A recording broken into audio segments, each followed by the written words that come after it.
all the time in Carroll County. I'm just saying.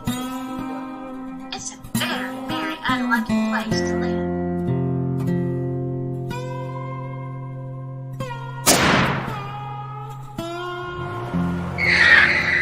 They dropped the charges because it was accidental. You don't accidentally run over somebody and back up and try to do it again.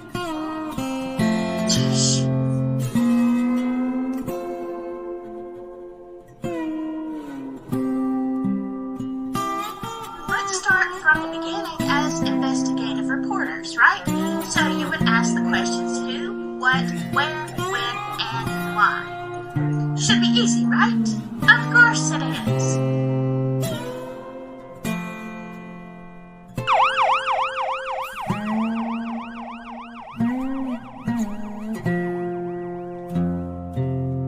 Yes, I know, you're innocent until proven guilty, but what good does that do you if you are not alive?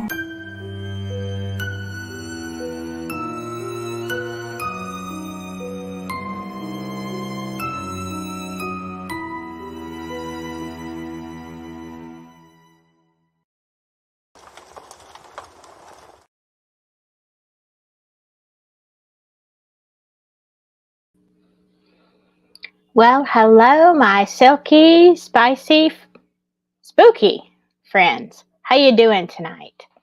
Yeah, I started a little bit early because I've got to go to work tomorrow. I've got to get up at 4 a.m. So I decided to start a few minutes early and get, all the hellos, how you doings, done.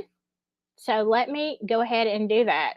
So if you're here tonight, then you are interested in spooky stuff. I've got some spooky stuff. You can't really see it. Got to get that. It's not my lamp that needs fixed. It's the wall. I need an electrician. So it's kind of dark in here. And actually, what about this? This is even spookier. You like the dark? I might turn that on when we read the spooky stuff. But let me see right now and say hello to everybody. Thank you so much for being here. Let's see. I had a couple of messages from this afternoon. Let's see. This was from earlier. The fire sounds crazy. Hello, Raggedy Susan. Just Deb. And I think this is Raspberry Beret that left a message for me. Haunted Parlor, Miss Haunted Parlor left a message for me earlier. Let me go back down. Hello, Bonnie. How are you? Frederica. Hello to you. And Digital. Good to see you as well. Polygraph. Hello, hello. All right. Let's see. Unmasked Truth. How are you doing? How are you doing? I need to get some different colored glasses. They're not matching the mood. They're just too bright. Okay. Let's see. Carla Ann, hello. How are you?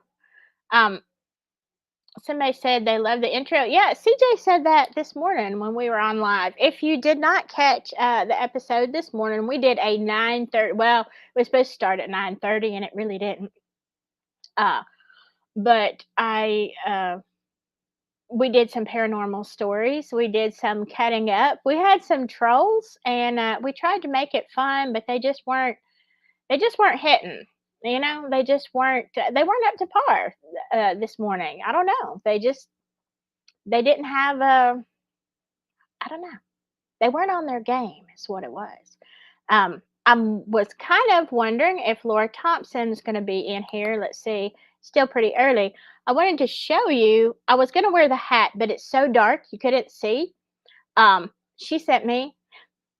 Laura Thompson sent me a hat that's got like interchangeable things, and this you can clip on there. I don't know if you can see this. It's got spiders on it. It's so cool, super cool. I wore it to church last night. I do a thing on Monday nights, and yeah. So Before we get started, just a word of warning to y'all. I've had a stomach virus for the last 3 days.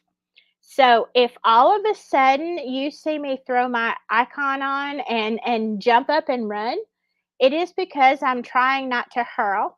And so I've had a migraine all day. It's been fun. Yeah, it's a lot of fun.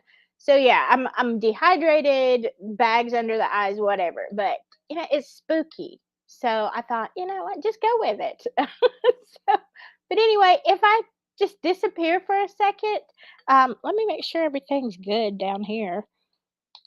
I'm looking at my plugs. God, I don't know what that sounded like. But anyway, yeah, I'm good. If I disappear, just keep chatting to each other because I will be back. Hello, Jinxie.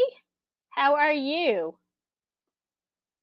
Yeah, I am just early. So, y'all want me to turn the light out? Uh, when I start the spooky stuff, the spooky stories. Yeah, I'm just gonna tell you. I'll give you a preface on how I came upon this stuff. Frederica, I've had this for going on the second week. Oh, and this one's all in my head and my chest. Sweetheart, I wish that's where mine was. Phew. It's hard to like function with the way mine is. I'm just saying. Uh, but yeah. So let me tell you a little bit about this story. I've got another Indiana ghost story, and that's why all of this stuff in the back, you see, I don't know if you can see Mr. Skeleton and some lights and then my candelabra up there, which actually I'm thinking turned out pretty good.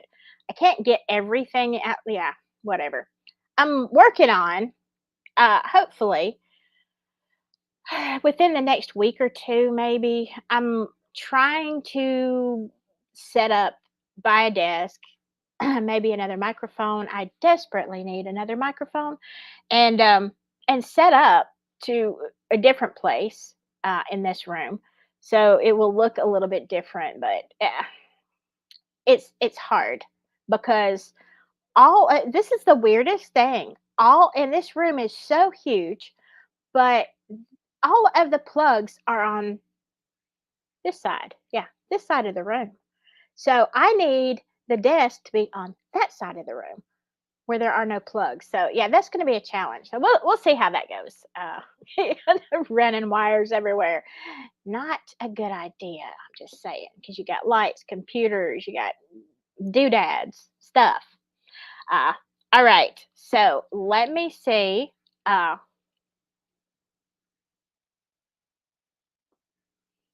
oh yeah, then we won't be able to see your cat on the bed. That's true. That's true. I'm surprised anybody can see her anyway because she is so black. I call her the void.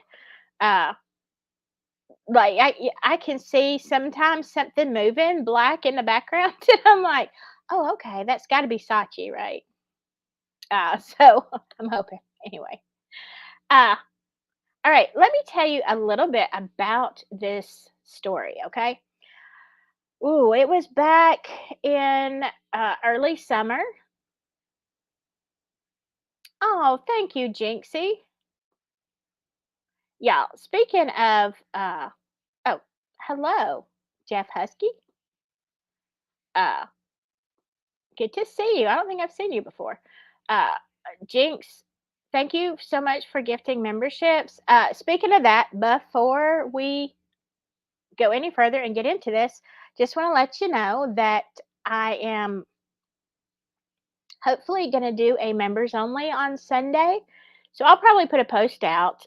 If you, and maybe a poll, do you want to have a serious talk?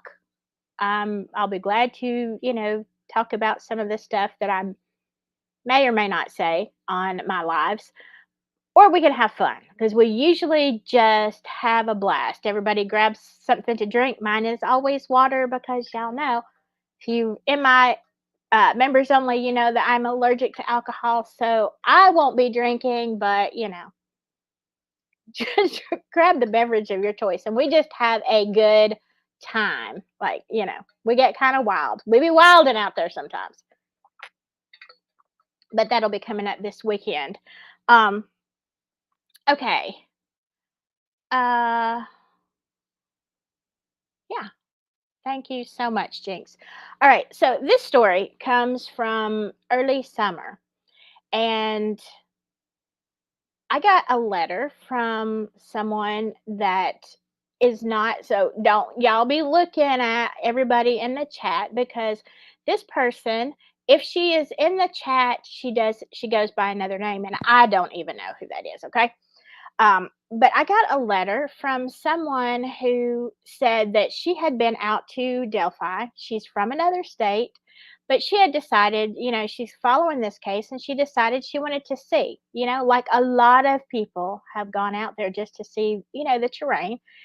And she went 3 different times and was, absolutely traumatized by her experiences.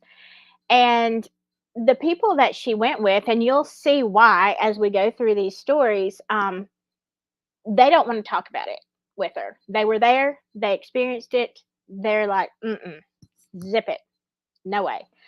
And so she felt like she just wanted to kind of just get it out and talk about. And so I said, okay, sure, tell me what's up. And so she started telling me. The first one was, and I'm not going to read the first letter. Both of the next two, the second and third letters, are long, and so and very detailed. The first one was basically just going out there and kind of getting a feel for the area and the town. And I understood what she said. In this one, she stopped at a certain restaurant or place to eat, and she said it was like all eyes were on us, like, you're not from here. And I can tell you, when I first moved back to this area, like a long, long time ago, it was the same way. Even though I was moved here to to live here, I would go into the bank or to on the water board or the electricity, electric company, stuff like that. And I mean, I had moved. Of course, I was raised in Alabama, not born here, but raised here, and then moved off to Virginia and North Carolina. And I realize now I was very different, but we all have a Southern accent. But everywhere I would go, people would just, I'd be saying, I'd come up, and I'd, at the electric company. All right, hello, I'm moving into whatever address it was, and I need to get this or that, or I have a question about my bill, whatever. And I would just be talking nice. And I noticed all the time that people weren't responding. And finally, they would just interrupt me and say, "You're not from here, are you?" Now, back at that time, this area was way smaller than it is now. Like, it has completely exploded. But it was a very small town. And yeah, no, I wasn't from here. And I wasn't related to anybody from here. Um, my family, I had grown up, probably about 15 miles from here. And, it was. It's a long way back in those days when I was a kid, because you have one set of people, then you have another town over here. So no, I wasn't related to anybody, and they would just give me that suspicious look. So in her first letter, she was talking about how it was, she felt like all eyes were on them. Obviously, you are not from Delphi, and people wondering, who are you? As of course small towns do. I'm not saying there's anything wrong with that. You are definitely, when you're in a small town and when you've had a tragic event like this, it draws all kind of people. And so, a lot of times they're just, wonder who that is. What is your purpose here? And so, but she said someone eventually came over and introduced themselves, and then they started talking, and she felt like, she was accepted. So, I mean, that's basically the gist of the first letter. There were a couple of other things, but not like these next two. So I want to get into that. Let's see. There were a couple new people. Wade Phillips. Hello. Hello. Let me see who else is coming on board, y'all. I saw some other names just a second ago, and I just want to. Did David Rogers what? No Chablis? Not for me, but you can certainly have some. You just go right ahead. Um, if I missed anybody, I'm sorry. I'm trying to catch up on all of the names that I haven't, and I'm so far behind in this chat. All right. Okay, wait a second. Jinx just said to Wade Phillips, "Roll Tide." Does that mean you're from here? Have family here or something? Roll Tide, by the way. If you don't know, if you're in Alabama, there are only two phrases that they're fighting words really, but you have to take a stand. Okay, there is no in between. You are either going to say "Roll Tide" because you are an Alabama Crimson Tide football college football fan, or you're going to say, it's hard for me to get it out. You're going to have to say War Eagle, which means you are from Auburn. Those are the two biggest rivalries in this state. And there is no picking sides. And you can't, here's the thing. Alabama people are going to hate you. No, not really, but kind of, a little bit. If you're on the opposing team, but don't get confused and come up in here and say something like you're a Bulldogs fan or whatever you do. Don't say Tennessee Vols. Oh my goodness, you're going to get shot at by both sides. And up north, no, just no. Okay, so even if you're not for a team, if you come to Alabama, you better pick one real quick. Okay, that's the only way to survive in Alabama. You have to know what's up. Uh, let's see. Hey, Pam Frenchman. What did? Yes, Wade. It is a serious thing. Um, I was in the same school as Tennessee Coach Pruitt. Wow. Hey, you know what? I was talking. Long story short, so we can get into this. I was on a date. This has been like I don't know, 7, 8 years ago. It's been a long time. I was on a date with someone at a concert, and I was, we were waiting for the concert to start, and man, I was just talking smack. Now he was a Mississippi fan, which he wasn't really that big into football, so I didn't hold it against him. But he was MSU, and we were talking. He's like, I can tolerate Alabama fans. I'm like, oh, I can tolerate Mississippi as long as you're not an Auburn fan. That's where you kind of have to draw the line, and so I'm talking smack about Tennessee Vols coach at that time, or I think he had just retired, maybe Phil Fulmer. If y'all remember him, if you're a Vols, ever were a Vols fan, yeah. So I'm talking all kind of smack about Phil Fulmer because, right, he's a common enemy. I'm trying to get along, with this guy, and I kid you not, Phil Fulmer's cousin was sitting in the audience in the row in front of us. He turns around. Look, they look so much alike. There was no question. And yeah, he starts, telling me all this stuff. Phil's a really nice guy. And I'm like, oh my God, what are the odds that we sit right behind Fulmer's cousin? But yeah, I got his picture and I said, yeah, well, I'll give old Phil a pass since he just retired.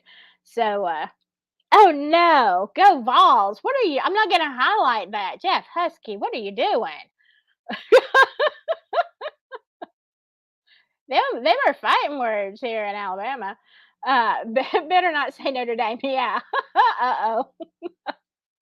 Y'all, it is what it is. All right. So I am going to go ahead and start this because it is a little bit lengthy. Now, let me say this, please. I don't care if you believe in paranormal or not. I don't care if you think it is all, in somebody's head. What I am going to ask you to do is to please don't be unkind in the comments because this person, what their experience is different, maybe than any experience that you may have had. And after talking extensively to her, I'm not talking about just a couple of letters, but I'm talking about a lot of dialogue in between us over time, literally over weeks. I truly believe that this woman is sincere, and she uh, had a lot of scary things. And what's going to be surprising to you at the end of this, man, I've got a hair somewhere. What's going to be surprising you at the end of this is she said she's thinking about going back. And I'm like, I'm just telling you, I'm thinking, girl, if that happened to me out in Delphi, no way, no way would I ever go back. But, that's just me. All right. So let me change this up for just a second. All right. I think this is the first one. Okay. I'm gonna add some background music here, okay? Let's see. Lights on or off.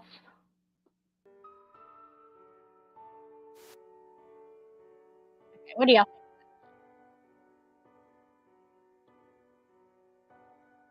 Go back to your comments.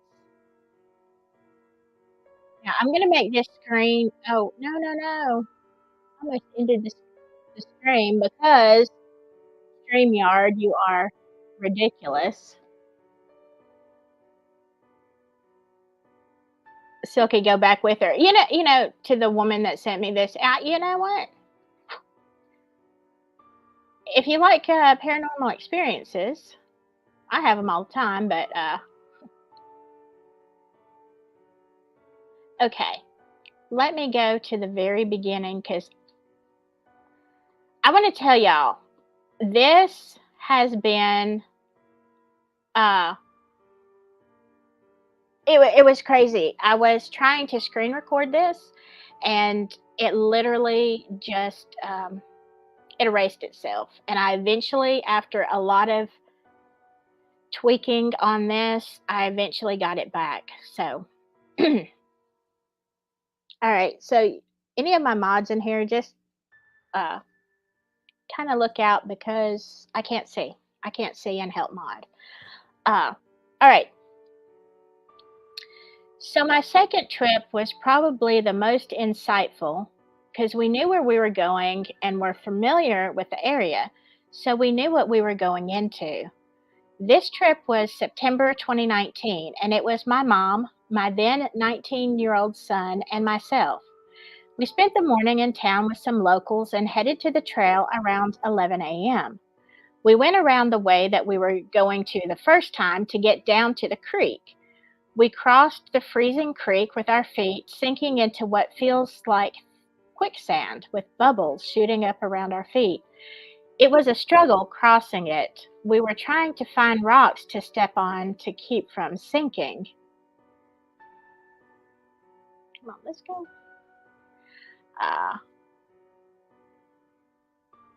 We made it across and walked down the side of the creek and found a spot to start up to the south side of the bridge.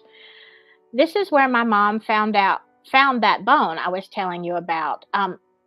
So she was telling me about a jawbone. They found she said she didn't know if it was a horse, cow, deer, something. They found a big jawbone down there, just laying under the bridge. We made our way up to the private drive, and then we walked up the hill to get to the bridge. That hill is a lot steeper than it looks. It's hard to climb, and when going down it, chances are you are ending up on your bottom. I think I made a video going up it, actually. Being on that side of the bridge felt unreal. Looking across it, picturing someone walking towards you, I think we were all three just silent for a good while. Then you look around, and really there is nowhere to go. There's steep hills on each side, and yes, there is a house, but it's not as close as what I thought it was. So I could see how they didn't know where to go from from there in the short amount of time they had to make a decision. It felt like a trap, the perfect trap for a predator, a hunter. It made my stomach turn. I felt so much anger for that predator in that moment. Everything changed for me in that moment. I hated Bridge Guy. He was a cold-blooded coward that cornered them, and they didn't have a chance. I felt their fear, their anger, and their sadness. I still feel it today. It was overwhelming. We decided to walk the path that it was believed the killer walked the girls down to the creek. It only took us 9 minutes, and that was with us not really knowing where we were going, but all I could think was that was a whole 9 minutes he had with this girls that must have felt like forever for them, and how terrified they were. And he would have seen how horrified they were, and even after that walk with them, he was still able to do what he did to them. That walk didn't soften him or tug at his heart, so he must not have one cause. That walk must have been torture for the girls, and what they knew was going to happen when they reached the destination. I will never understand it. That was a hard walk. We got back to the creek and crossed right there, and there were more rocks than where we had crossed earlier, so it was easier to cross. However, climbing up onto this other side where the crime scene was, it was almost impossible. My son was even having trouble. It's so steep. You have to walk a good little distance downstream before you can even get up there, so that's what we had to do. Once we were there, I could see why the area was chosen. It's isolated. Nobody is going to come upon you over there. One thing I will never understand is how nobody heard anything. When we were at the crime scene, we could hear a group of young boys that were on the north side of the bridge, and I mean clearly hear them. It's so oddly quiet out there. The sounds are almost startling. When we had first arrived at the north side of the bridge, we could hear a couple of teenagers walking down the creek clearly. We heard them talking before we even saw them walk around the bend of the creek. After a few minutes, my son decided he was going to go off and go back to the bridge, and he would meet us back on the north side. That was when my mom and I heard the whispering. It went on for a while, and it was getting a little louder. And I will be honest, I was getting scared, straight up. At one point, it even started to sound like drums were playing in the distance. That's the only way I can describe it. At that point, I was getting upset, and I was telling my mom that I knew something was wrong with this place. I felt like it the first time we were there, and there was nothing pretty about it, and wildlife didn't even go there because the place is not right. I used much more colorful language, though. I was freaking out. Well, at that moment, this bird comes out of nowhere and is flying from a tree across the creek and is flying straight for my face. Like I made eye contact with this freaking bird.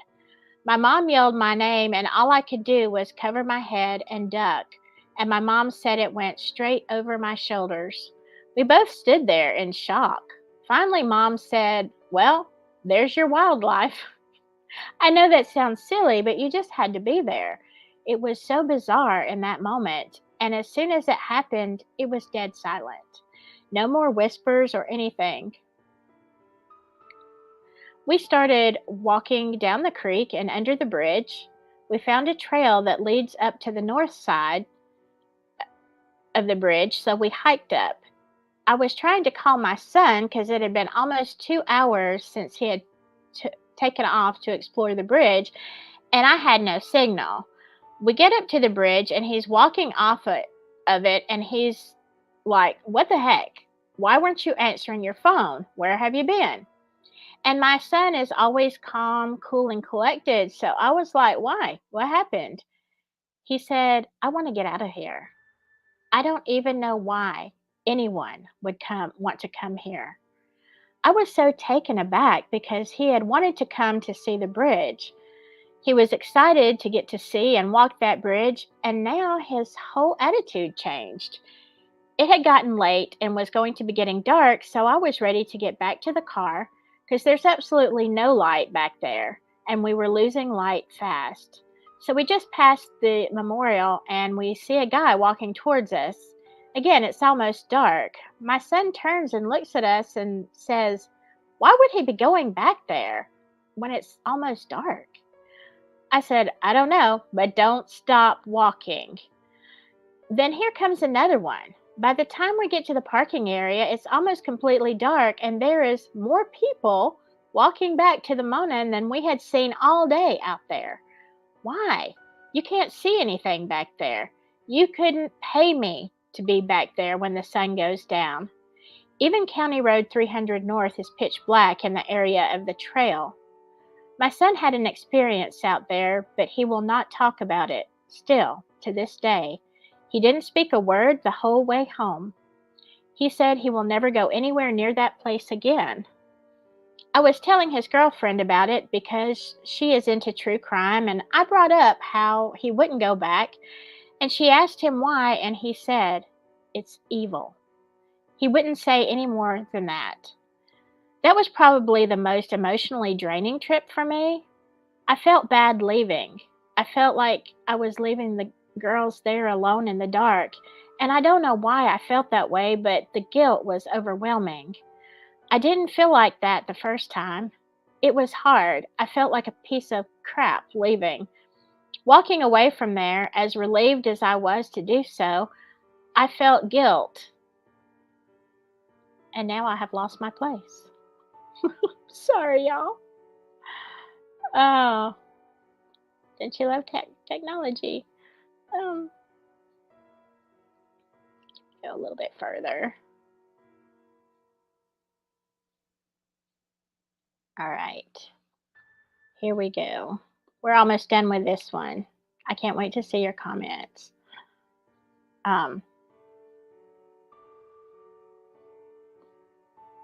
Okay, walking away from there, as relieved as I was to do so, I felt guilt like I was leaving them and they had to stay. I don't know, but it was just emotionally draining. The next day, I was so sick that I couldn't get out of bed. I had a massive headache, vomiting, cold sweats, and I couldn't get warm and just felt like my body had really been through something. I had night terrors all night, and every time I closed my eyes and tried to sleep, I just felt a heaviness on me that I couldn't shake. Honestly, why I went back, I can't explain, but it's like a magnet. I feel obligated. Oh my goodness. It was like there was something that I was missing and was so close to finding that I had to try again. The third trip was the worst of all. All right. Let me go back to where I can see your comments. Let me stop this. So, let me just add, after that, okay, let me add that she wrote another letter and she told me that her son, just to clarify, okay, that her son is like, he's not a scared type of person. He's actually, he like does paranormal ghost hunting. He has like the little ghost box and stuff like that. So it's not, it's very out of character, I guess, for him to be frightened and to say a place is evil, and he won't tell her about the experience when he clearly does this, normally as a hobby, was kind of, yeah, I really would love to know what he saw, what he felt. I'm going to look. Oh, I'm glad you think I have the right voice for this because I think I suck at it. Steffa, yes, this is a letter that is where we have a series of letters that the same person wrote to me, like, which I had said earlier. She was very traumatized and she just wanted somebody to talk to. Of course, I will not let you know who she is. But like I said, she's not somebody that is normally in chat unless she's using a different name, which is of course possible. Let me see. So, if you were on CJ's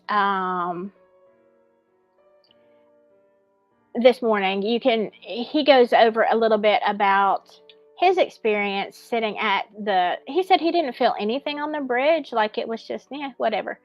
But he said the bench there where the trail, close to the trailhead, I guess.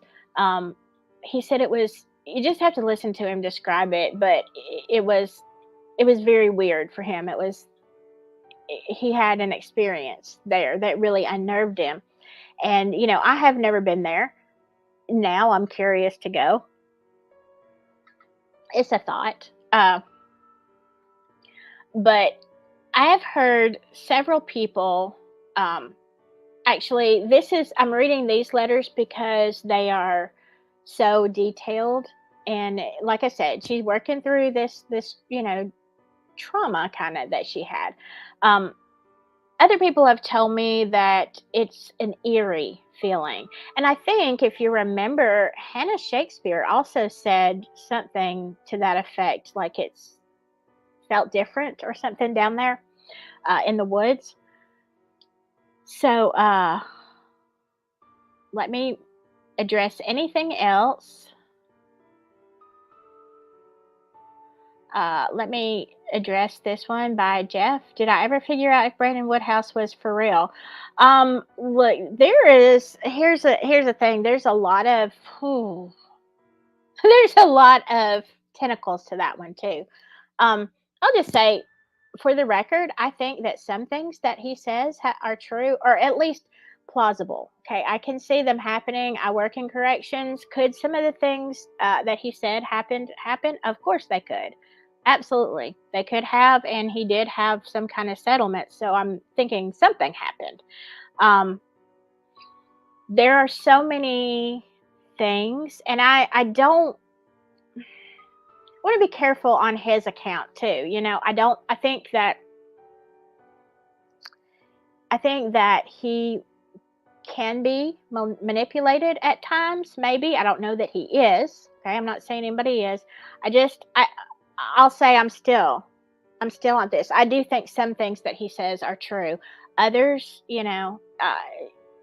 is there pictures or video? Then you're gonna have to. Yeah, Brandon is back in jail. His house got raided, as a matter of fact. What, about a week and a half, 2 weeks ago, something like that.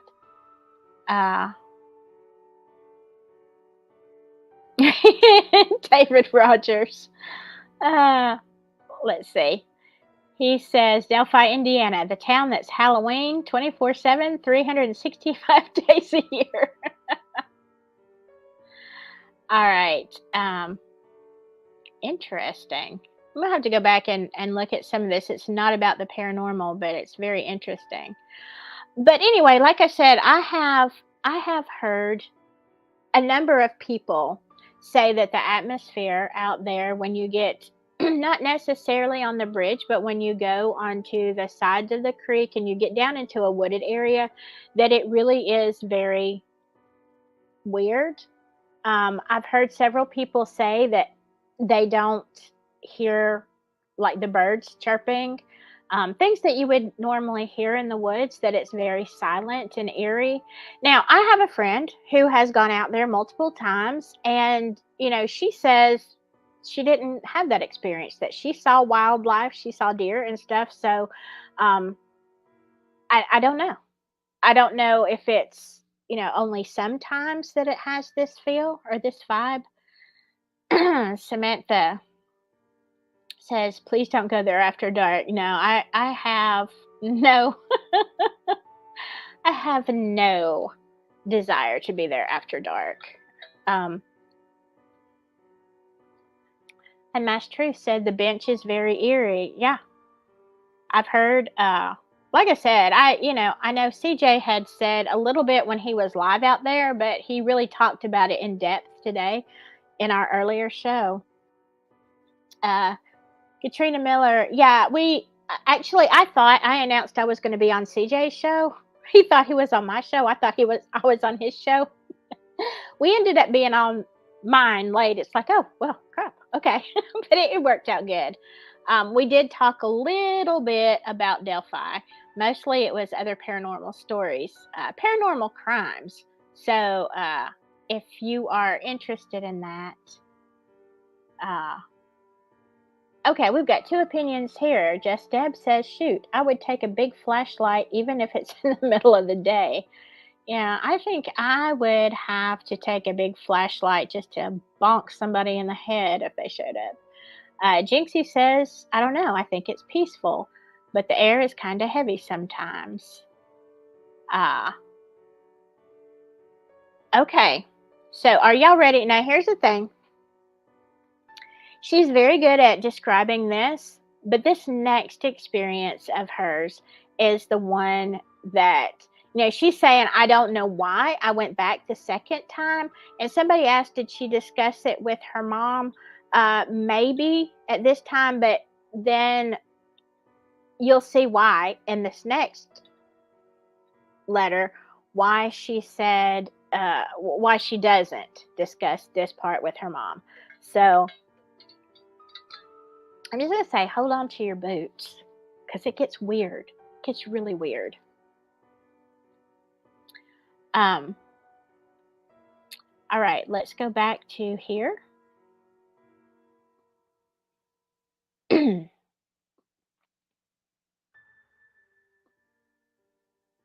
Okay, I'm going to make this screen big again so I can't see your comments.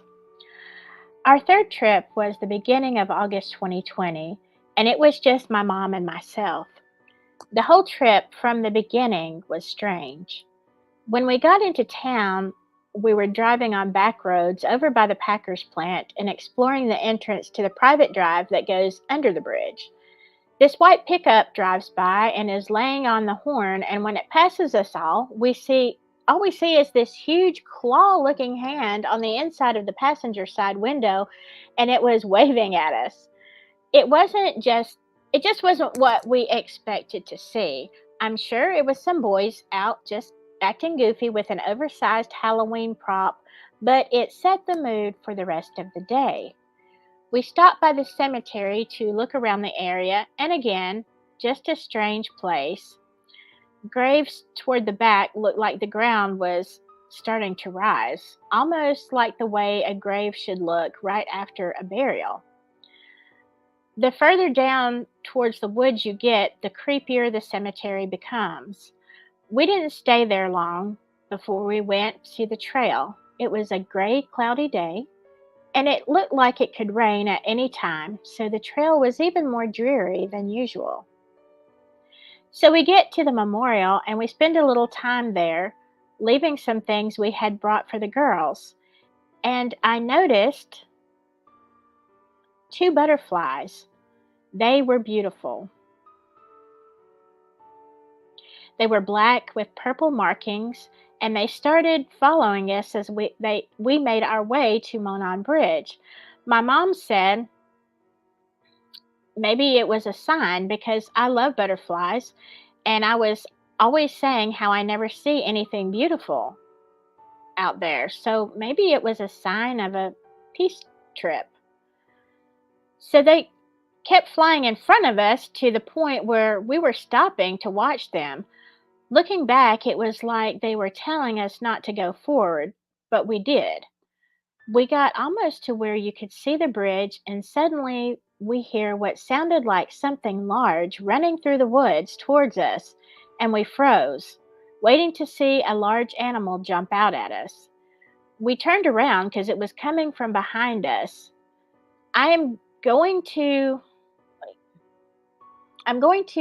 try my best to describe this to you. It's clear in my mind, yet so hard to describe. But here it goes. Suddenly, this thing leaps onto the trail, but never touched the ground. It was long, maybe 8 to 10 feet long, and only a foot or two tall.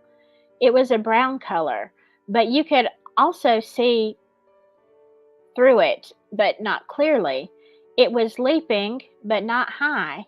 It only took one leap to get across the trail, and then it went into the woods, and you could hear it, and you would have thought a herd of elephants were running. That's how loud it was. But then it just stopped. My mind was trying to process what I just saw, but nothing was making sense. And the feeling of seeing it was like a dark cloud was going over me, and I was witnessing something that I shouldn't be. My mom knew I was absolutely terrified, and she tried to pull herself together, and she said, "Oh, that was just deer, I think." Unfortunately, my mom has no poker face, but I love her to death for trying to make me feel better. I had never seen anything like that I couldn't explain in my life. I just wanted to leave. I wanted to leave right then and there, but I was afraid to walk back that way because that's where it was. It was a horrible feeling. I didn't want to go any further, but leaving meant going towards the thing that I had just saw. So we took a minute to get ourselves together and then went on towards the bridge. I was just terrified. I didn't know what was going to happen. That was confirmation for me that something dark and unexplainable was in those woods, and I didn't ever want to see it again. My mom, however, had a personality change, or at least I thought she did. It was really strange. I suddenly didn't trust her, and I was getting irritated with her, and it felt like she was pushing me to go quicker than what I was comfortable with. At one point, there was a snake that came out of nowhere, and it was following us. And my mom just picked it up like it was nothing, which she had never done before in my life. Plus, I'm afraid of snakes, so for her to pick one up and be taunting me with it was extremely out of character for her. It just didn't feel real because everything was like the opposite of how it should be. This went on for hours. She was all over the place, and I was just trying to keep up with her. And this is a woman that in other trips had trouble getting up some of the hills, and we would stop and take breaks so she could catch her breath. But not that day. She was giving me pushes up hills because I wasn't moving fast enough. To be honest, there was a few times that I felt like I wasn't with my mom down there, and I was scared, but I just went along with it because I didn't know what else to do. I know that sounds ridiculous, but that's how I felt, and it was horrible. Then she started acting really disoriented, and we sat down by the creek for a while, and she didn't know where she had got all the energy from, but it was gone. And she just kept apologizing. And after that, I had my true partner in crime back. It was going to be getting dark, but the sky was getting dark, and we could see a bad storm was moving in. So we started heading out. We got halfway between the memorial and the Freedom Bridge and saw a woman, two men, and two little girls walking towards us. And our first thought was, why would they be heading back as it's getting dark and it's about to storm? They stopped us, and the woman started talking to my mom, and one of the guys started talking to me. I heard the woman asking my mom how far down the bridge was, and they were talking about the horrible murders of the girls there. The man talking to me was asking if that was my car in the parking lot with Illinois plates, and he said they were from Bloomington and he had never been to the trails, and started asking me questions. The other guy had a red coat on and had blonde hair, but what stood out to me was his eyes. His eyes looked like they were rolled back in his head, like I could only see the whites of his eyes, and he was walking around almost circling us, and he was making me nervous. It was starting to rain, and I was just ready to go, and I tried to politely walk away, and the guy stood in front of me and started asking me more questions about the Monon Bridge. However, this time he grew up there and moved. Oh, and this time he said he grew up there and moved away and hadn't been there in years, but the blonde still lived there. So I'm thinking, then why are you asking me? I looked over at my mom and she's talking to the woman and the kids, but I see she had her eye on the blonde that was circling us. Again, I said we needed to get on the road before it got dark, and this time this guy blocked my path and reached in the pocket of his oversized white hoodie and pulled out a gun. He didn't just pull it all the way out, just enough to show it to me. He didn't say anything. He was just smiling and nodding. Literally, it felt like my legs were about to give out from under me. But at that moment, I felt my mom grab my arm, and I felt comfort, like, okay, mom's telling me to stay cool, and she's got this. I remember mom saying that there was no light back there at the bridge, and to be safe, and we had to go, and then we were walking towards Freedom Bridge. Well, she was basically guiding me with her arm in mine, and she kept looking behind us, and she said, oh my God, the way that blonde was looking at you and circling you, getting closer and closer, I was about to clock him. I said, did you see the gun? Well, no, she had not. She grabbed my arm, and in that moment, because of the blonde and how he invaded my space and the way he was acting, so when I told her what the other guy had in his pocket, she was shocked. We ran across Freedom Bridge to get to our car and get out of there. The situation was so strange, we decided to call the police department and just have them check it out and make sure the women and those two little girls were really all right with those two weirdos. Why would you want to take little kids back there when it's already getting dark? And those girls were both under the age of 6 or 7. Plus, it was starting to storm. I think I was in shock from the whole day because my description of the guys was horrible. But my mom gave an amazing description from head to toe of both guys and the woman and the kids. And they did send someone out there to the trail to check it out. I don't know what happened after that. We got on the road. I was really freaked out by that guy paying so much attention to my license plate. On the way home, we were just going over all the possibilities of what the thing we had seen on the trail could have possibly been. We both saw the same thing. We just don't know what it was, or why we saw it, and why there in that spot. We were about halfway home, maybe a little closer, and we were going over an underpass, and suddenly the wheel jerked to the left, and we went up on the concrete median and into oncoming traffic. Thank God there was barely any traffic, and I was able to get control of the car back, but there was no reason at all for that to happen. I felt the wheel jerk like someone grabbed it with an extreme amount of force. It was terrifying.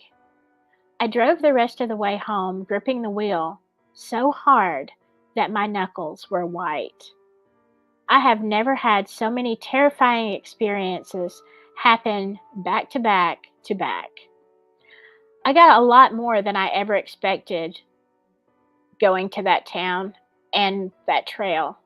Believe it or not, we have talked about going back, but only if we had a group of people with us. We would never go alone again. I guess curiosity and the unknown can be irresistible. What I do know is there is a lot more to that area than what anybody knows or talks about. I have experienced it firsthand. It's like those woods are alive and it's always watching you and always whispering. It's the eeriest place that I have ever been to in my life. The further you walk on that trail, the more you feel it. The air gets thicker and you start to feel uncomfortable, like you shouldn't be there, and it builds the closer you get to the creek area.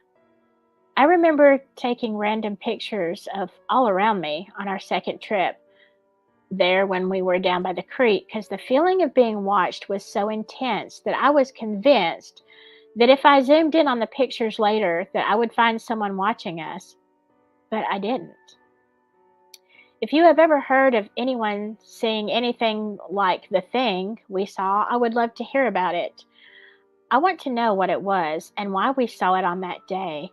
And those beautiful butterflies were right there until that moment, and then they were gone after walking a good 4 or 5 minutes with us. All the trips, those butterflies were the only beauty that I saw on the trail. I hope my experiences have been helpful to you. I actually feel better getting it all out. If you have any questions, feel free to ask. Thanks for lending an ear and listening and giving me a place to release it all. I appreciate you, girly. Yeah. Uh, yeah. Wow. I'm going to go back to what you all are saying. So I want to hear. My first question is, I've heard other people talk about butterflies. Somebody else wrote somewhere, and I don't even know if it was on my channel or somebody else's, but someone else talked about butterflies following them up to the point of the bridge and then flying off. Like, I think what I remember someone saying is there was a blue one and a purple one, and they flew the whole time and until they got to the bridge, and then the butterflies would not follow them anymore. Oh,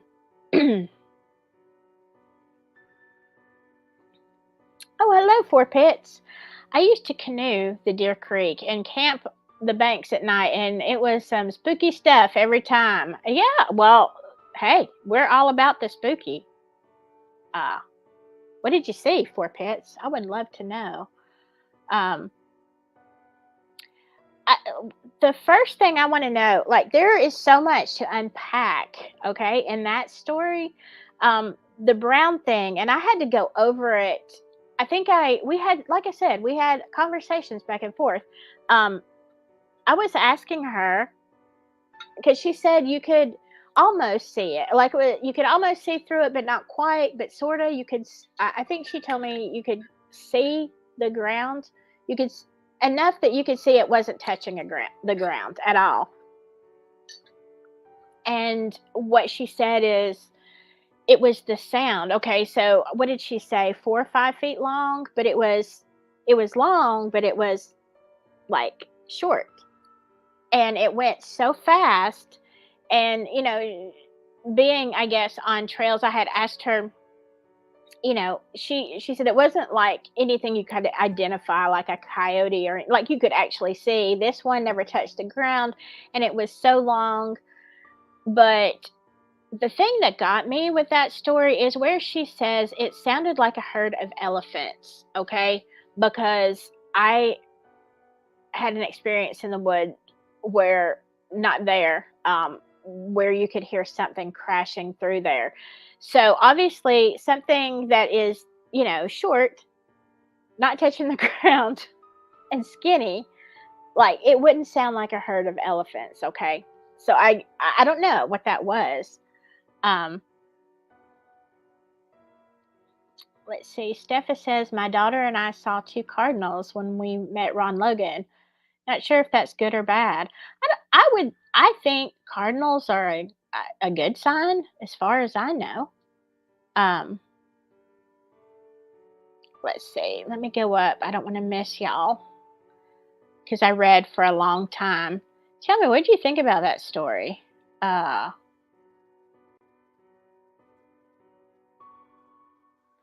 Coach Kev. Good to see ya. Good to see you. Y'all, if you have not checked out Coach Kev, please do that. He has got some wonder. He covers a lot of things, and he is really, really smart. Oh, yeah, and thank you, Jinx. Also, support with Steffa. Check her out, too. Steffa, I'm not kidding, we need to do the nursing paranormal. We gotta just make a time for that. Hello, Michelle. I'm trying to see if anybody has an explanation as to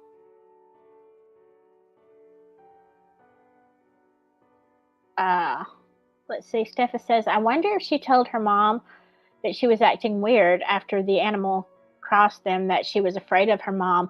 I don't think, I don't think that, well, she may have, I have to go back and read that. She may have, kind of thought, Mom, why are you acting like this? But I think it became quite apparent that her mom was not herself, after, until she said for several hours. I mean, I can't imagine, all of a sudden, I think I had later asked her, like, did your mom, like, what did she think? Like, she said she was kind of like in a daze, like she didn't know, she didn't understand where all her energy came from and all that kind of stuff. She knew, her mom knew that she was acting differently.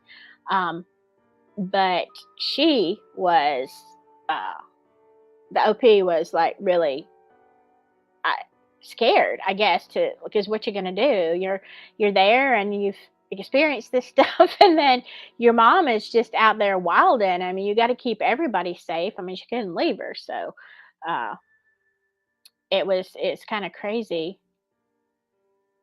Let's see. German Baptist lurked the creek bank. She never knew when you would come across someone. Well, I don't understand that, for pets. What? I don't understand. Am I just having like a brain thing? Bonnie says cardinals are a sign that loved ones are near. Well, that's good. That's good.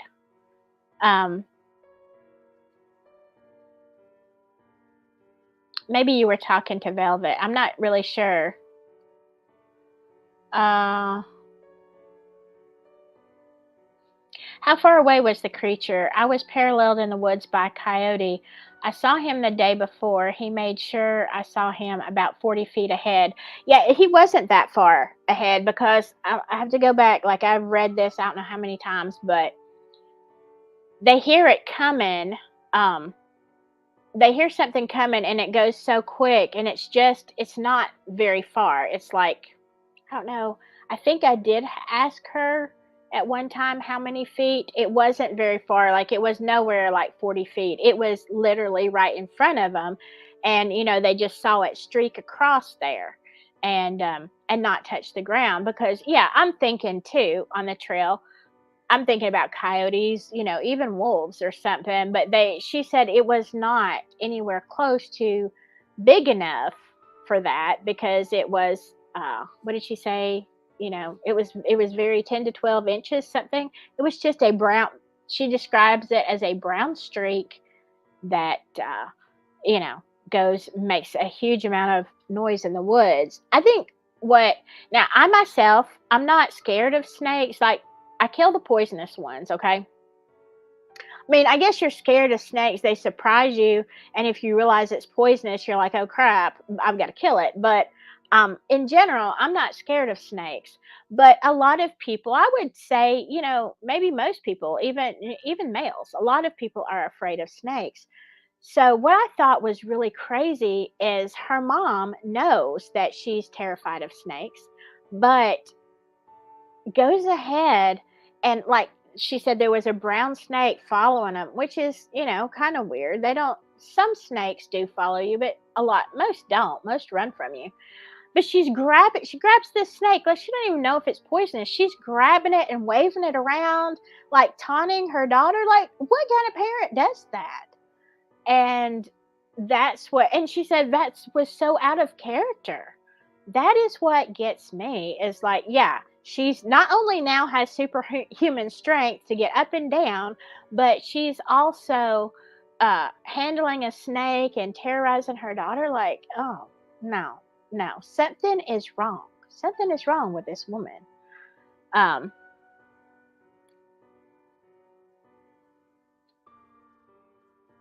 Let's see. And Velvet says there are coyote or are you asking or saying, or coy wolves?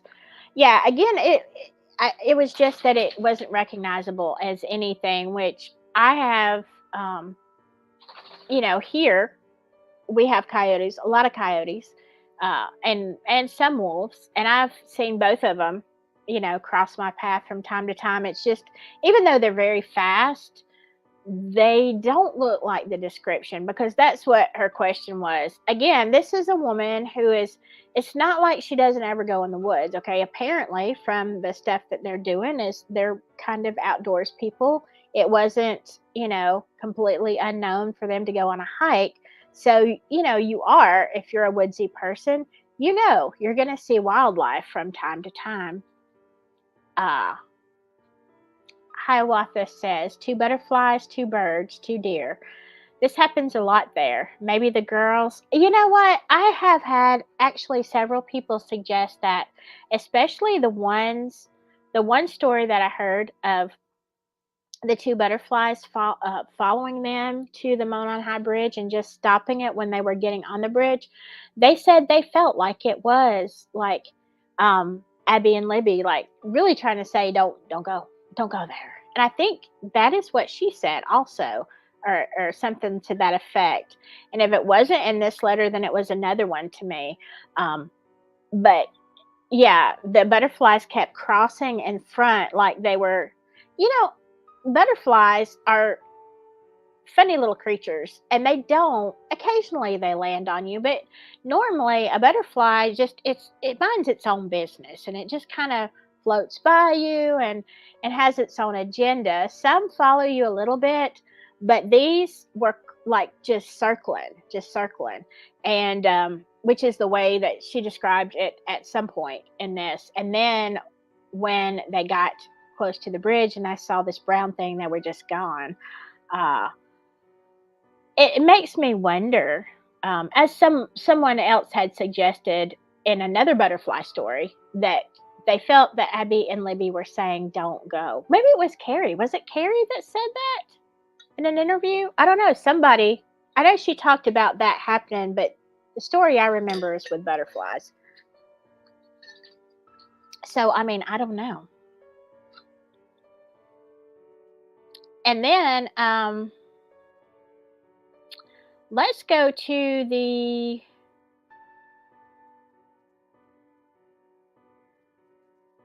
let's see.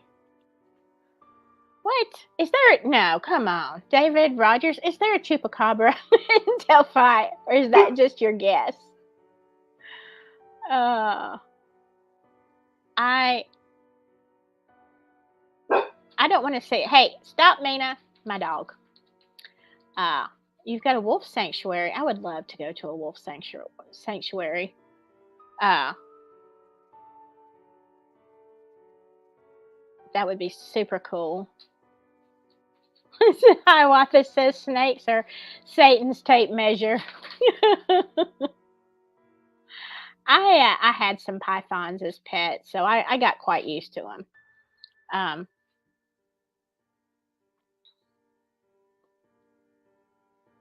Velvet Underground. I wonder what would have happened if they took the trail to the far left. Oh, y'all know it's Tuesday. It's my it's my reminder to take out the trash. I already did. I wonder what would have happened if they took the trail to the far left. Would the butterflies continue? You know what? I actually wondered that same thing. Wondered how many people have gone on down that side. I think we've talked about that a little bit before. And yeah, is it any creepier down there? I don't know.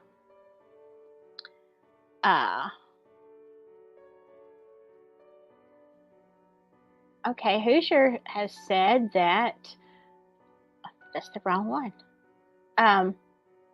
My hubby has had butterflies land on him and follow him several times after his mom passed. Aww.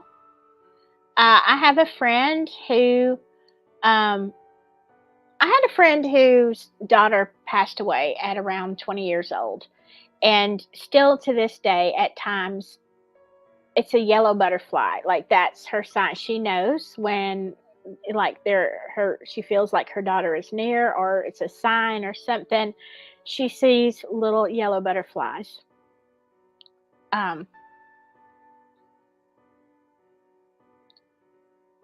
Uh,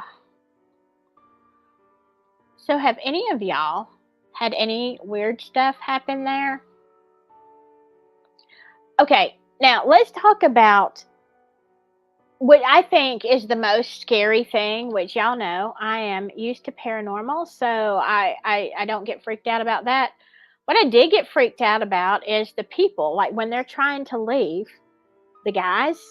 What y'all think about that? You got the guy with the hoodie and the gun, a woman, two little girls, and the guy with the blonde hair whose eyes are rolled back, circling them. Like, what the holy crap? Okay. I'm like, at this point, this is what would have scared me, especially when he pulled the gun out. And there's a storm coming, and it's getting dark, and you're going to a place with no lights. Yeah, what are you going back there for? And taking two little kids, why are you going there? That is very sus to me. And the fact that he kept looking at her license plate, and talking about, no, that sounded extremely bizarre. It's not the ghost that I'm afraid of. It's not the weird creatures in the woods that scare me. It's the people with guns, okay? Yeah, Laura, you are a little bit late to the party, but that's okay. Go watch it on the replay. Hey, by the way, you can't hardly see it. Where is it? There it is. You see, I wore this last night. You see my spiders? I wish it was lighter so you could see it. Thank you very much. We talked about that. Oh, that's a good idea. I wonder if she can remember the date so we can pull the police report from the night the blonde guy with the gun. That is a good idea. Hold on just a second. Doesn't she say it's in August of 2020? Let's go back there for just a second. It's at the very beginning.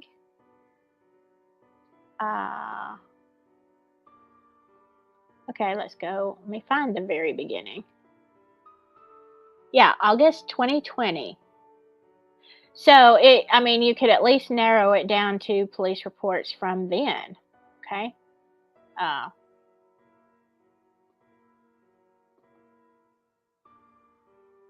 So I don't know how, if they actually made a report, if somebody actually, didn't think they were just nuts, I don't know. But that gives you at least, 31 days to figure out when that was.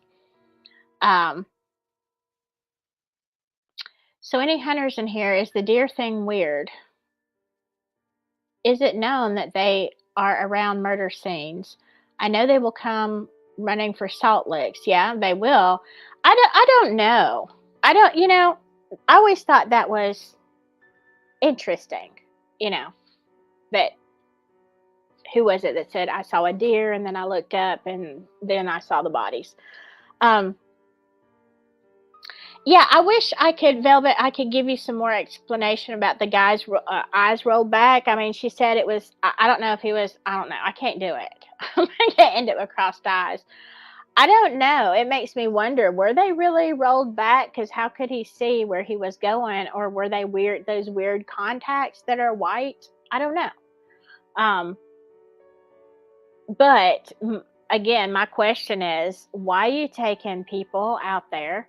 And maybe it was a family, okay? I don't know. Maybe it was, the blonde guy. The other guy said he lives here. But then he's asking her questions about it, and she's like, geez, if he lives here, why are you asking me? Which, yeah, why?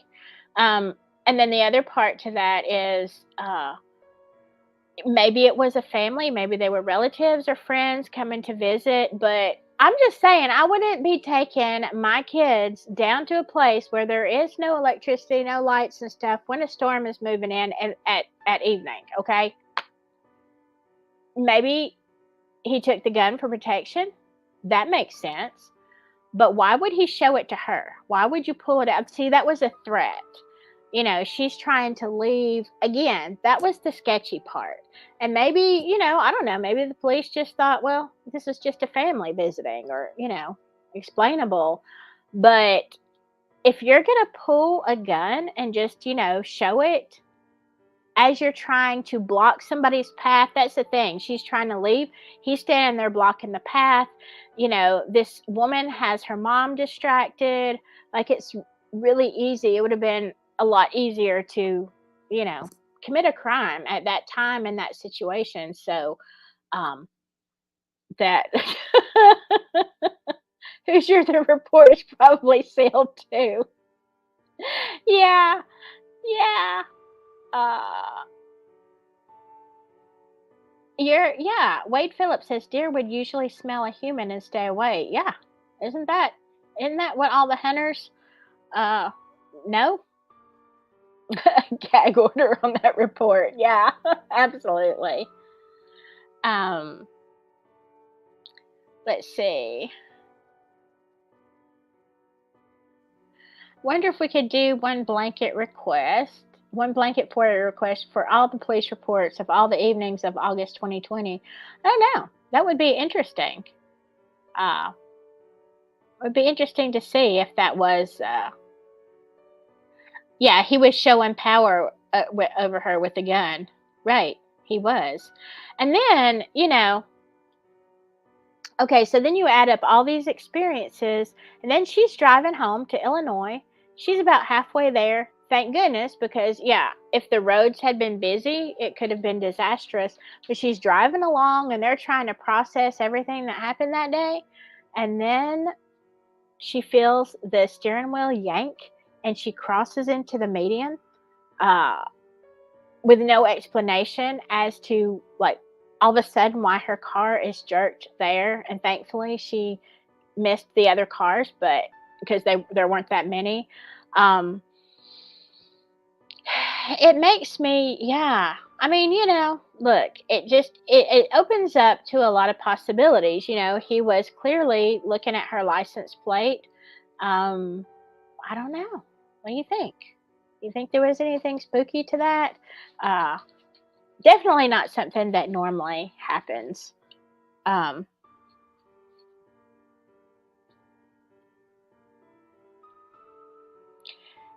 Yeah. WTF, Deb. I know. So that was, I mean, you can see why over the course of several visits that she didn't, her son clearly does not want to talk about what experience he had. And I mean, her mom probably doesn't, the last one is probably sketchy on it, but she doesn't get to really tell people about it. Sometimes it's just very cathartic to get it out, just tell it to somebody. And I look, stranger things have happened. Maybe not a whole lot stranger, but yeah, it's definitely one of those paranormal things that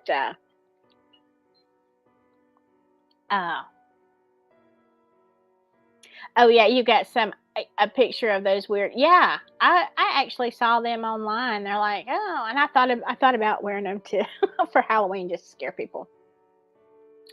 All right, let me ask you, how long have we been on? Okay, I do have. Do y'all want to hear another? It's not Delphi, but it is an Indiana paranormal story, and it is crazy. It is a paranormal crime. I did not share this one on CJ's, just in case you followed us this morning. This is not one of those. Are y'all want to hear it, or y'all kind of done for the night? Just let me know. Somebody tell me.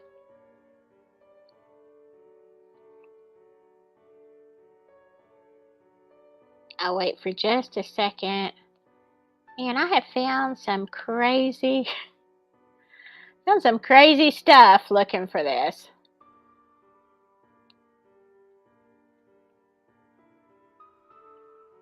Okay, Steffa says, let's do it. All right. Nobody said no. All right. This one is in the crime ends up happening in the 1960s. And it starts in Kentucky, Jinx. Then we go to Pennsylvania, and then we come back to Indiana.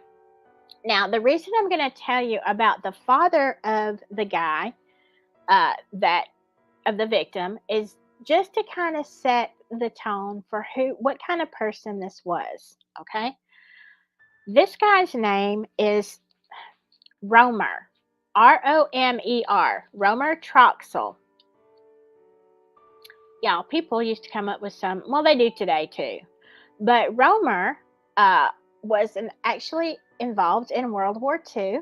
He was a war hero. He got the Purple Heart. And I mean, he had a regular upbringing. He was pretty typical of people of his generation.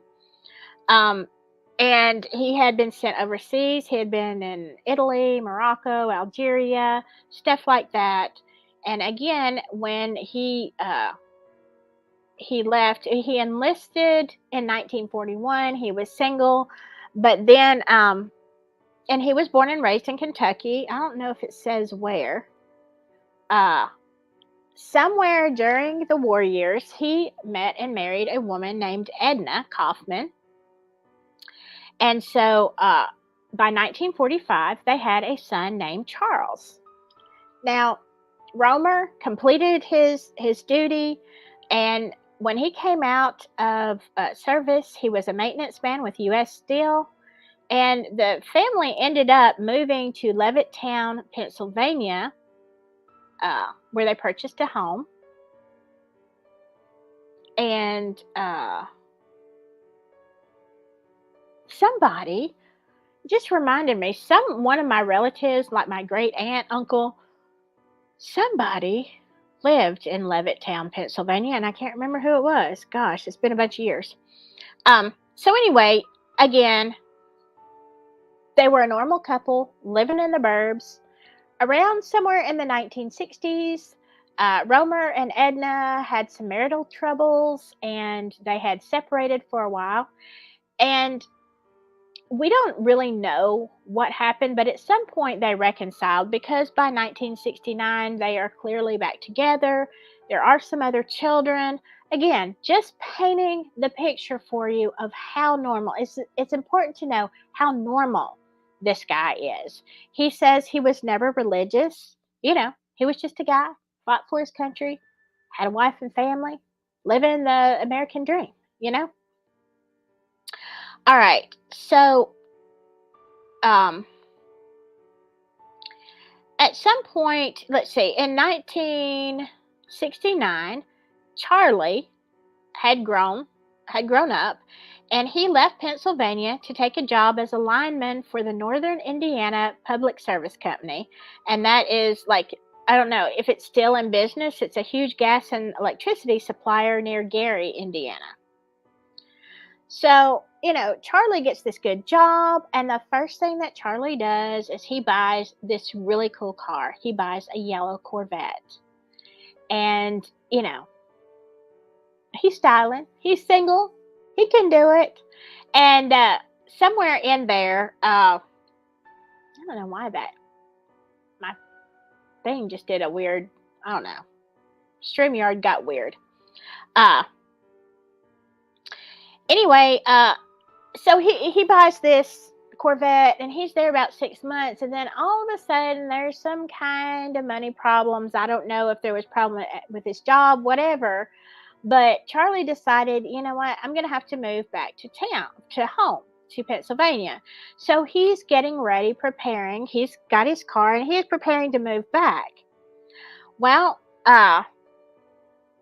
in the early hours of Friday, May 22nd, 1970, the body of a young man was found on the side of a portage road. His identification had been stolen. The cause of death was one or more of the 4 bullets in his body. Police had no idea who this victim was, but then a man named Donald Troxel contacted them. He thought the unidentified man might be his nephew, Charlie. So Donald gave the police the name and phone number of Charlie's parents.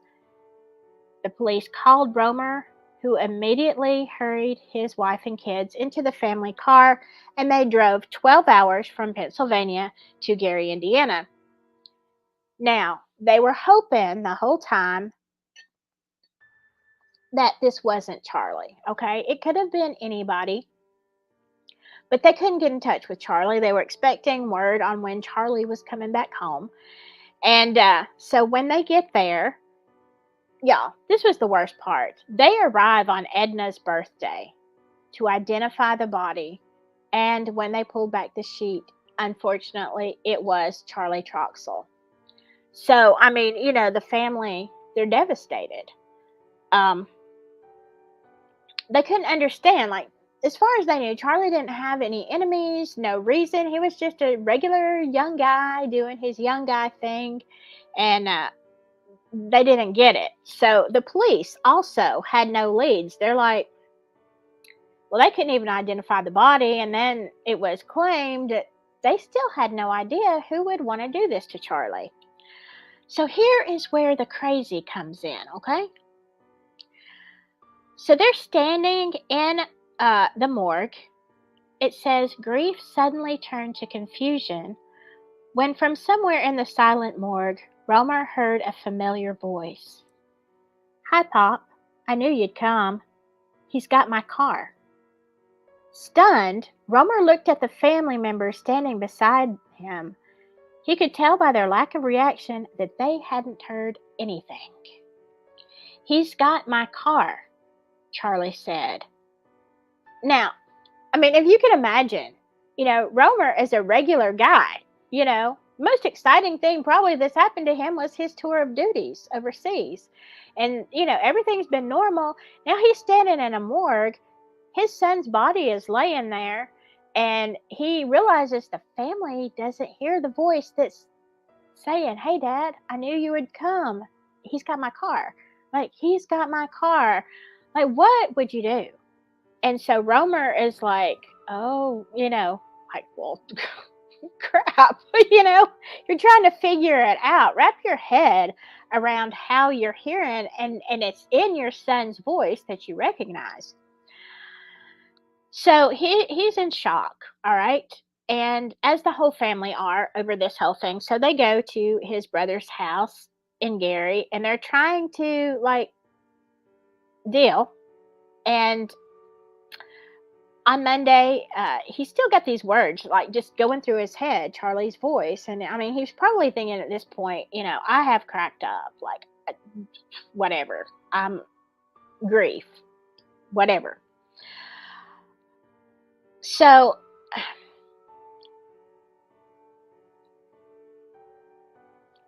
with the state and the police not having any idea, no leads, Romer decides, okay, the only lead I've got is Charlie saying he's got my car, which is a yellow Corvette. Okay, now that is going to stand out. So with the police just saying, well, we'll work on it, but we got nothing, Romer's like, well, at least I know Charlie said he's got my car. So I'm going to drive to somewhere in this area, and I'm going to look for the car. So he didn't know where he was going, but he just kept hearing Charlie's voice. And then he said, as he was driving, he could hear Charlie's voice telling him where to go. And so he would take the turns that Charlie said. Now, I don't know if he told his wife and family, hey, Charlie's giving me directions. He's probably just acting like, normal. Like, I'm just looking around. I don't know. But then he says, he directs him to a certain road, and he says, Charlie says, here he comes, Pop. He's got my car. And within seconds, a yellow Corvette crested a hill, and it was driving directly towards him. Now, the Troxells watched as the driver parked the car in front of a high school. When the small, slender young man climbed out of the Corvette, Romer walked over to him. And he said, isn't that Charlie Troxell's car?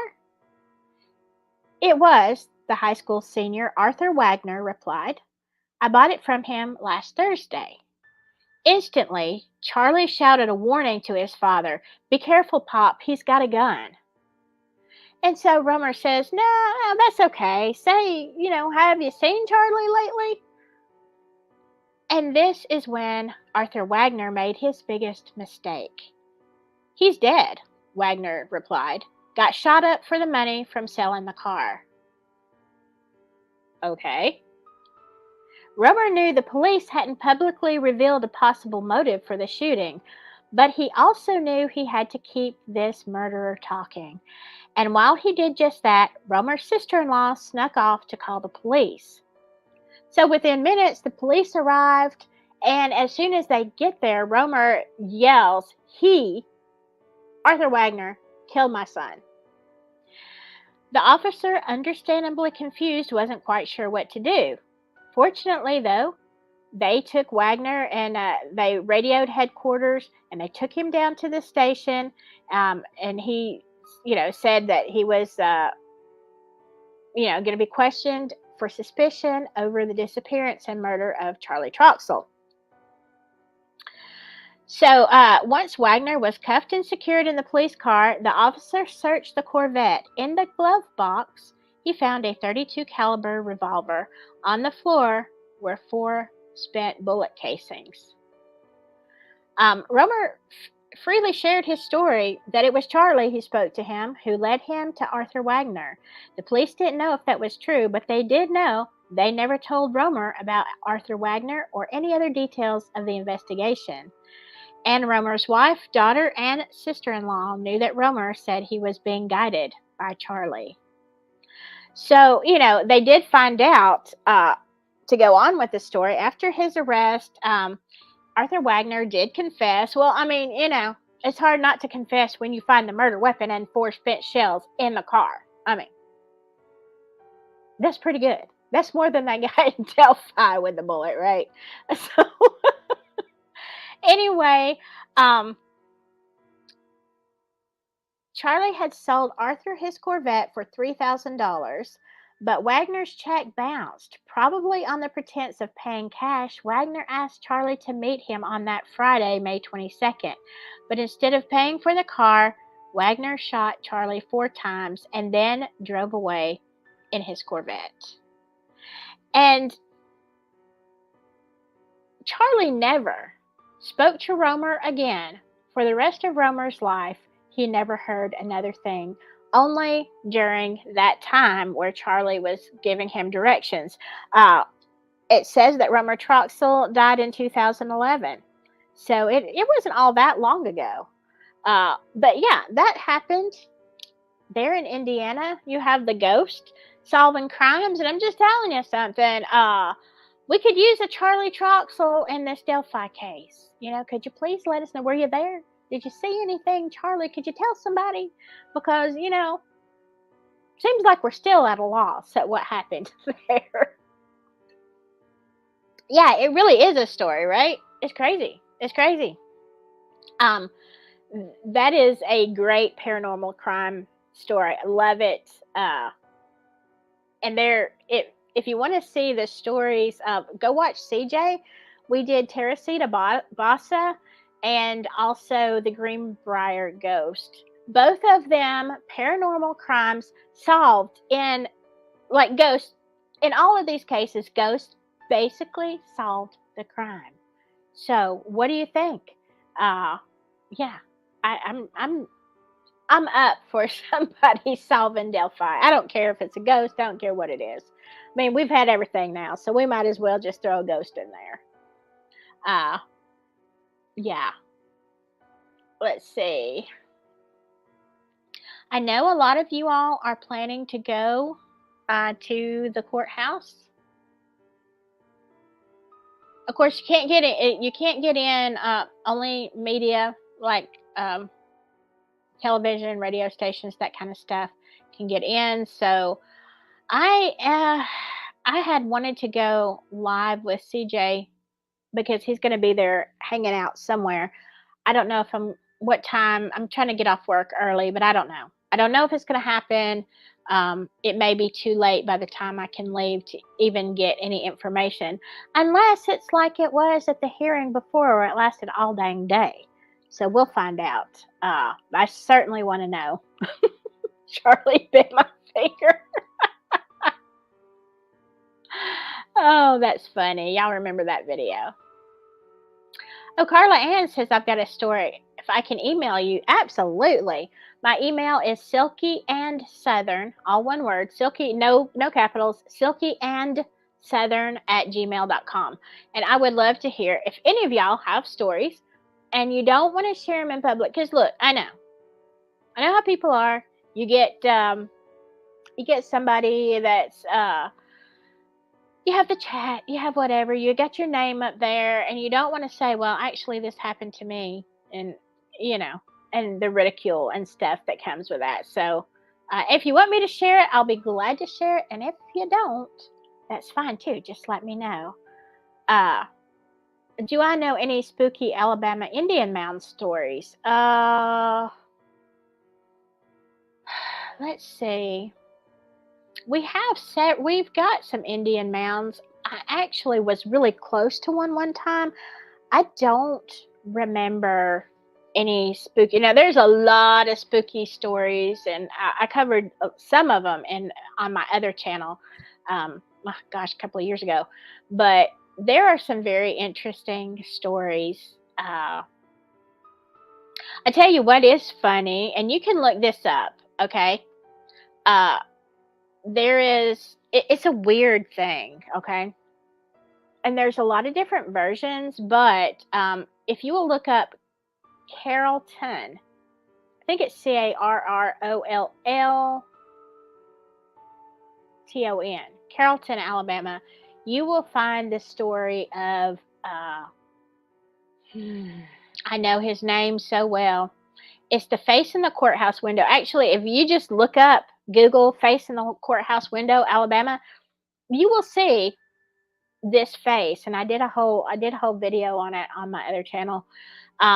It's another sketchy one. Basically, it deals with a guy that was potentially, we don't know for sure, because he was kind of sketchy, okay? I'm not going to say he was a saint. He was sketch. But in this particular instance, they felt like he was innocent, and he did get strung up. Or I think they did. Yeah, I think they actually did. But they were holding him in the courthouse, trying to keep him safe for trial, because they believed he had burned the new courthouse down. It's a big old mess. It's a big long story. Anyway, this guy, Curse, he's up there, and there's a storm. There's always a storm. And he's yelling out. The mob is in the bottom. He is looking out this glass window, and there's more to this story. But, they see lightning. His face is there looking at them at the courthouse window, and it imprints on the glass. Now, this courthouse is old, and it's been around a lot. Like I said, there's a lot more to this story. It's pretty interesting. But basically, there have been times like that they have had, I think it was a hailstorm, whatever.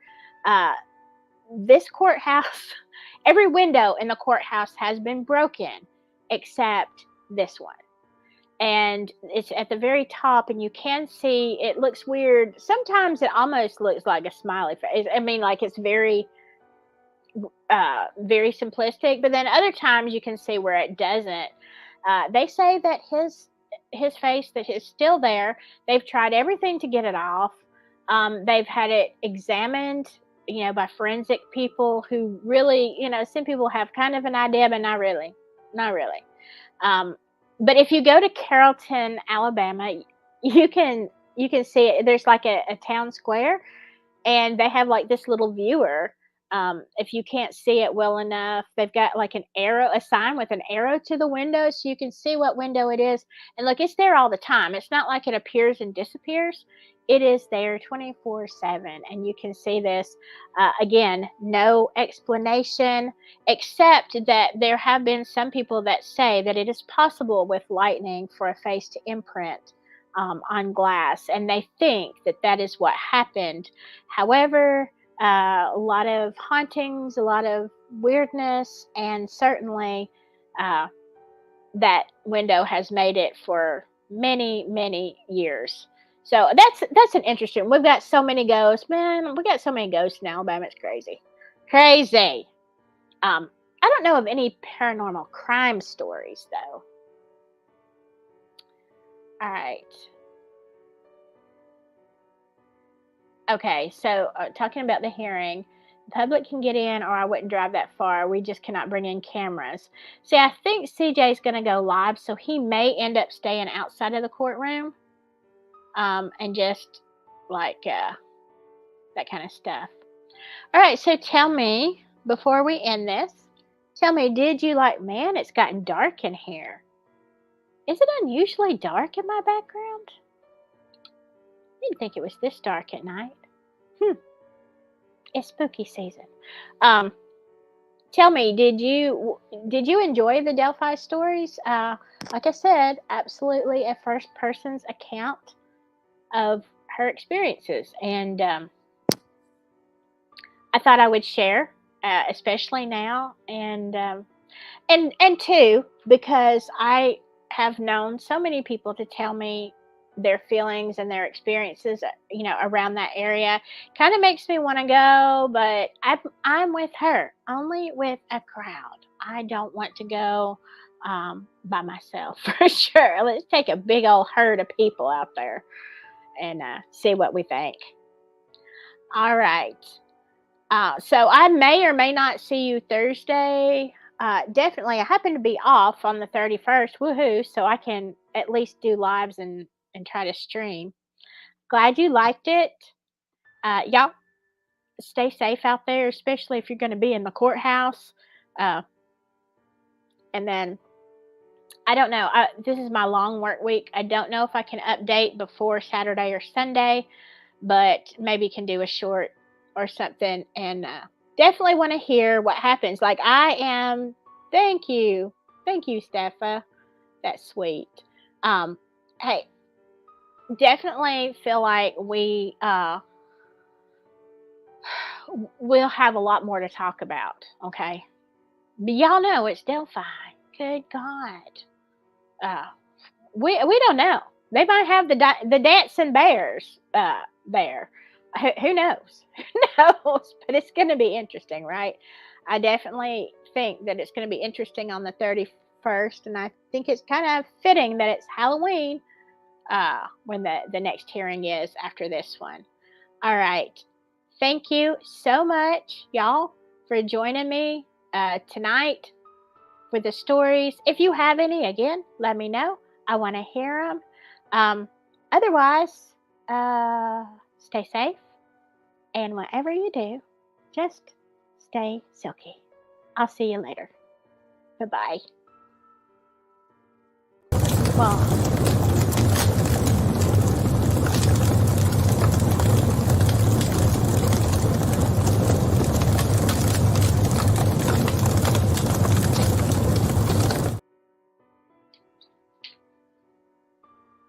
and here I am again.